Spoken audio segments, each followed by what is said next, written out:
I felt hurt by that. No. You're still avoiding my question. Is he still a liar, or is it okay that he changed his mind? Our Bachelor Roundtable peers into its crystal ball to find out what will happen to Crystal. Tonight has got to be the end of it, or I'm going to question whether Ari really is in this for the right reasons. Plus, careers on a crescendo. I always get a little butterflies. I think there's a problem if you don't get a little bit. The musical mentorship opening doors for local students. Then, the devil's in the details. I'm a self-confessed perfectionist. I want it right, and when it's not right, then I'm going to call it out. Television's angriest chef heats up Sin City. Find out how you can RSVP at Gordon Ramsay's newest restaurant. Seattle Refined starts now. Hey, welcome to Seattle Refined, everybody. I'm Gard Swanson. Remember that film, The Dark Crystal? Now we will live forever. The Jim Henson flick with the gelflings and the lady with the funky eye and the really mean bad guys that look like dinosaurs? Pretty scary movie, right? Well, when it comes to bone-chilling terror, that Dark Crystal doesn't hold a candle to this Dark Crystal. Last week, Crystal from ABC's The Bachelor whined, hissed, and annoyed everyone within a 30-mile radius of a television. The girl was seriously out of control. And tonight, the Refined team can hardly wait to see what she does next. Here's the latest edition of our Bachelor Roundtable. Okay, so obviously this is the Crystal episode of all episodes. We're going to have to be talking about her a lot. But first, let's get to the one-on-ones. The first one-on-one was with Chelsea, our mom friend who's 29. Cheers to finally spending some time with each other and getting to know each other better. I love it. They were basically on a boat. They did the Titanic thing, which was really original. I'm king of the world. Arms are wrapped around. I'm on a dreamboat, but I'm also with a dreamboat. It was fun this week. We got a lot of things that were fun from Ari, and he also described Chelsea as very impressive on the jet skis, which, like, have you ever ridden a jet ski? It's, like, really intuitive to ride one of these things. You just kind of push the gas and go, so. I think it's funny that, yeah, he said she was impressive on the jet ski because she was only on the jet ski for, I think, about 30 seconds before she decided that she wanted to get on his jet ski. Oh my God! Oh, they're on that one! And maybe that's why he thought she was impressive riding the jet ski, because she was really riding him, not the jet ski. I just kept thinking about how the hell how'd she get on there? How'd she get off? Like, that was some really, like, Tetris. I just feel like Ari and Chelsea are the same speed. Today was a lot of fun.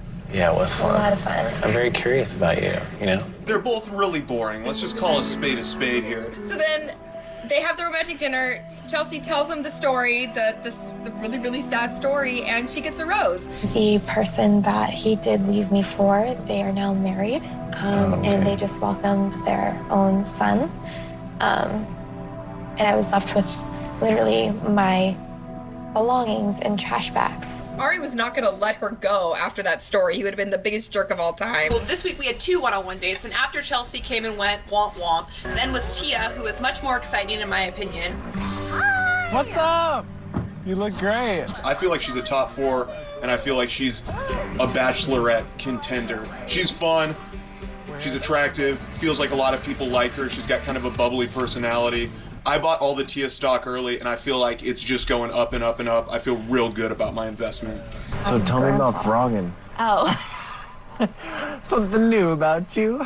What'd they do on their one-on-one date? They went to the Everglades, and then they saw a gator, which was dope, and then they went to that man's house in the middle of the swamp, and he cooked them deep-fried corn and frog legs. The thing that I like about Tia is she's super real. I'm falling for you, and it's scary as hell to say that I'm falling in love with you. Okay, so Chelsea got a rose, Tia gets a rose, great, we all like them. Can we please talk about Crystal now? The train wreck that is Crystal. A good group date. I want to spend time with Ari tonight. I want to win. And what else do you do in Fort Lauderdale but go to a bowling alley? So that's where they had the group date, and Ari's like, listen, whoever wins, they have teams, whoever wins is gonna continue this date. So Crystal's like excited. We haven't looked at the scores, but I think we're winning. They play, and Crystal's team wins, and then Ari drops a bombshell on Crystal. She's not happy about it. So I thought about it, and I feel it's a little unfair to everyone here. So I feel like it'd be good to have you at the after party too. And when the cameras weren't there, apparently, allegedly, the girls were saying that she was calling Ari a liar and how dare he do that. He broke my trust. And then she decides to basically not go and continue the date. On the bus, on the way home, Crystal literally like lost her mind. Oh, cute. Crystal said she was not wanting to see or speak to Ari, and her bags were packed. And then we're like, finally, maybe we're finally getting rid of Crystal. No, this was all part of her plan. She's scheming. I hope Ari comes up and talks to me and I get more time with him. And that's exactly what happened. The simple matter of this whole thing is that you're up here, they're down there. And whatever was said up here could have been said to me directly. I felt passionate and I felt very hurt. So shockingly, after Crystal gets her one-on-one time with Ari, which is what she wanted all along, she decides, after Ari kind of guilt trips her, is like, stay up here, but know that I'm not happy about it. She decides to come back down to join the party, aka take back all the attention. The best part of Crystal coming back was watching Becca M just lay into her and just schooled her and like turned all of Crystal's antics against her. Crystal, you said you weren't coming tonight, yet here you are. So does that make you a liar? Does that mean you're going back on your word? Maybe you've just changed your mind like Ari did. I felt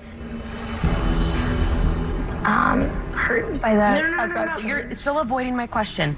Is he still a liar, or is it okay that he changed his mind? She essentially threw a hissy fit, right? Like, I mean, like she's it's what a spoiled brat does when they don't get what they want. She's been holed up in her room yesterday and today following the after party of our group date. Like, if she doesn't throw this tantrum, or basically just lose her mind at a certain point, then she's probably in good standing. I wasn't hiding in my room. I was investing in myself and growing from the struggle. The thing about Crystal is that she just wants all of the attention, whether it's positive or negative, whether it's from Ari or from the girls. Honestly, like, I give zero about, you know, trying to prove myself to the girls in the house. So then just when you think the bowling thing is like crazy enough with Crystal, Crystal just ups the game even more. And then Crystal finally decides to talk to Ari and brings the craziest Hail Mary of all time. While I was there, I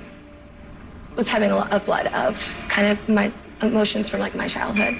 I grew up like in a bowling alley.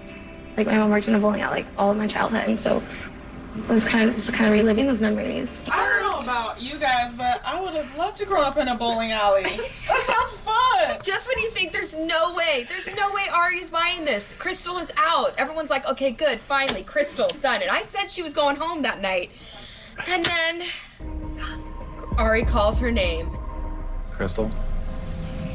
I know personally as a viewer, I'm over it. Like, Crystal is a maniac. She's like the female lead from Gone Girl. At this point, Ari, if you are a legit bachelor on the show at this point, you get rid of her tonight. Actually, you know what? I don't think Crystal's going home tonight. I don't. I think she's got another couple episodes in her. Tonight has got to be the end of it, or I'm going to question whether Ari really is in this for the right reasons. The bottom line is we've got a high-stakes episode on our hands in the City of Love, Paris, France. All right, so let's see who makes it out of the City of Love tonight.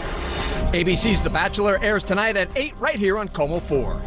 Seattle Refined is just getting started. 7 continents in 7 days and a whole lot of blisters. I think the challenge of accomplishing something like this is a once-in-a-lifetime opportunity.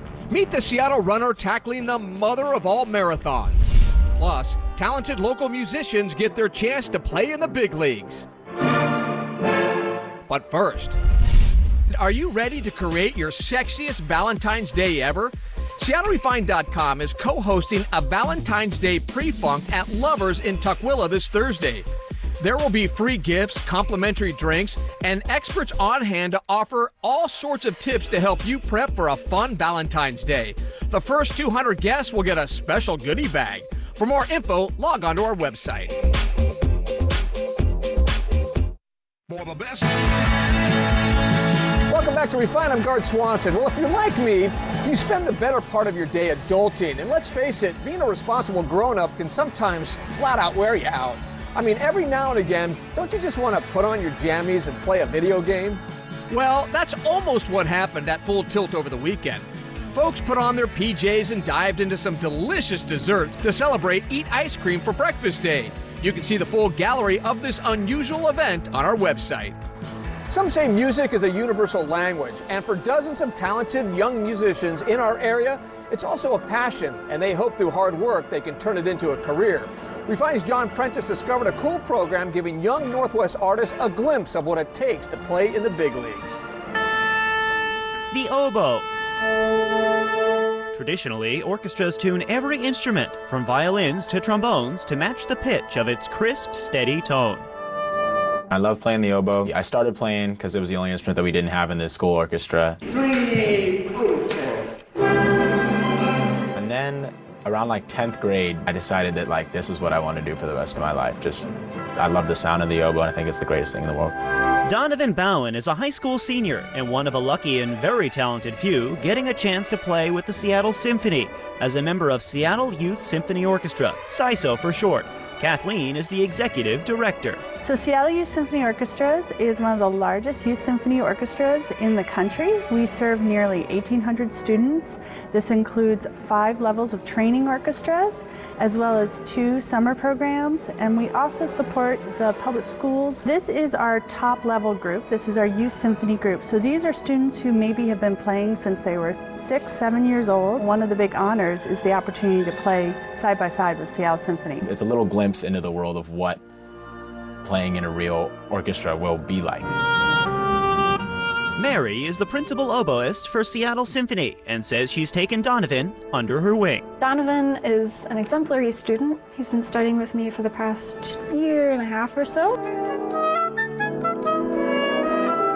It's a lot better, but don't lose direction before the last note. It's a very demanding instrument. And all of this practice culminates here. Good afternoon, everyone. Thank you so much for being here. A joint concert of SYSO and Seattle Symphony, open to the public. I always get a little butterflies. I think there's a problem if you don't get a little bit. Particularly with Donovan, it's been gratifying and rewarding for me as a teacher to hear him go from somebody who was struggling to figure out a lot about the instrument to now somebody who I hear his voice. And he plays things in a way that I don't have to tell him to do everything anymore. Participating in a youth orchestra is a really key component if a young person sees themselves becoming a professional musician. And we have a number of our young people who've gone on to careers as professional musicians in orchestras all across the world. We don't know if Donovan will go pro. But we do know he feels great. I mean, I just got the opportunity to play with an amazing world-class orchestra. John Prentice, Seattle, Refine. Seattle Youth Symphony relies on donations to operate. To learn how to help out or for a schedule of their upcoming concerts, visit our website. Coming up, a Seattle Marathon runner hopes 7 is his lucky number. Plus, Vegas's devilish new restaurant where every dish is served with a side of attitude.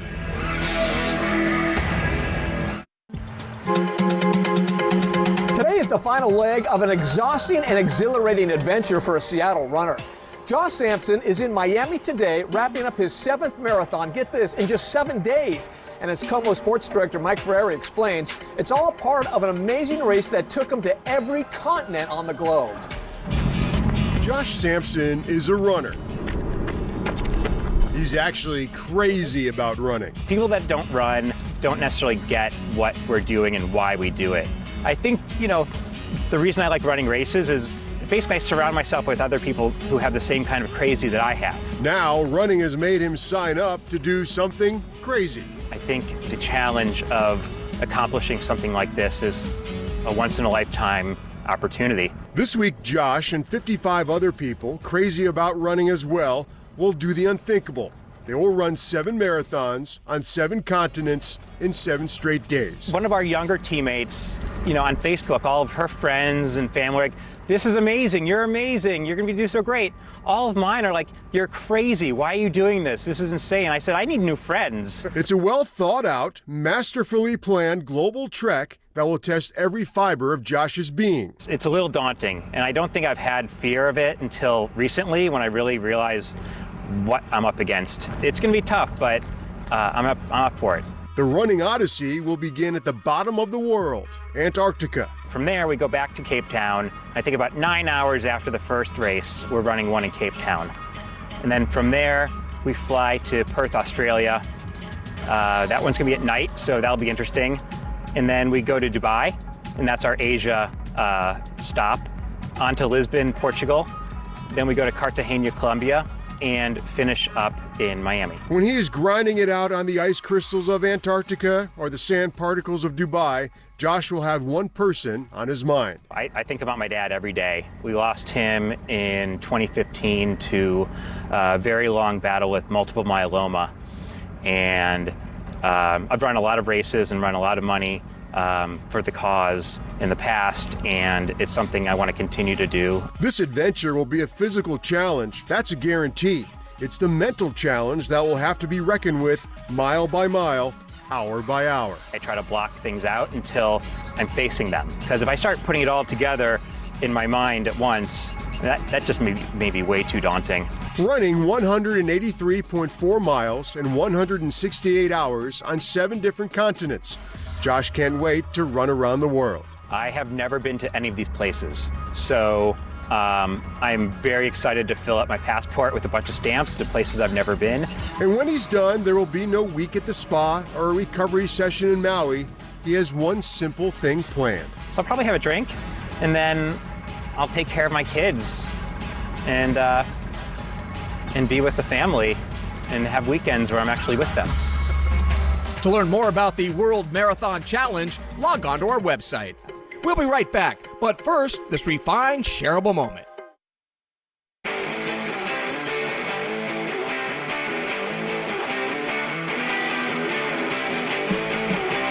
They are basically mini calzones and topped with some dyed cheese. They're meant as a safe alternative to actually eating Tide Pods.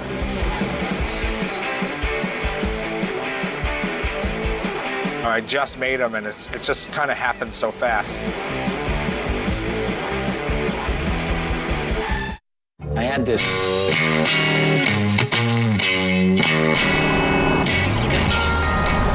Here at Refined, we think Washington is second to none. But it turns out our state is second to one when it comes to being one of the worst states to drive in. A new study by Wallet Hub claims Washington is the second worst state in the U.S. to drive in. The survey looks at congestion, infrastructure, gas prices, and a number of other factors. Only Hawaii is considered a worse place for drivers. Welcome back to Refined. If you're looking for an escape from our bad traffic, you know what they say. What happens in Vegas stays in Vegas. Seattle to Vegas is just a quick 2.5-hour plane ride. And while it's known as an oasis in the desert, getting a reservation at the hottest new restaurant on the Strip can be sheer hell. Hell's Kitchen comes to life in brick and mortar and is officially open for business. Celebrity chef Gordon Ramsay's newest creation already turning up the heat on the Strip. What can people expect? The real deal. I'm a self-confessed perfectionist. I want it right, and when it's not right, then I'm going to call it out. And that is the expectation of the sharp-tongued chef. Gordon will jump on one of these buildings. It ain't out in 10 minutes. He will be coming. Ramsay wowing the crowd, even stopping for selfies, aware that this spot is already on fire. We have 25,000 reservations made, so yeah, that makes it a little bit scary. This is his 5th Las Vegas restaurant. There's no chef anywhere in the world that doesn't want to be here, so my stake is in the ground. Literally, the signature pitchfork found throughout the restaurant, the TV show recreated for diners, the staff even divided into red and blue teams. It's amazing to see how it's come to life. The final contestants in season 17 eyeing the top spot here at Hell's Kitchen. It's what you work for your career to be in an opportunity like this. Vegas is one of the most competitive foodie cities anywhere in the world. Everyone thinks it's about the entertainment and the fun, but the food is extraordinary. And this red carpet rollout, nothing short of spectacular. And the pressure is on, of course, with a big prize on the line here at Hell's Kitchen. I'm Heather Mills in Las Vegas. All right, that's going to do it for today's show. I'm Garth Swanson. Have a good one, everybody. We'll see you next time right back here on Seattle Refined.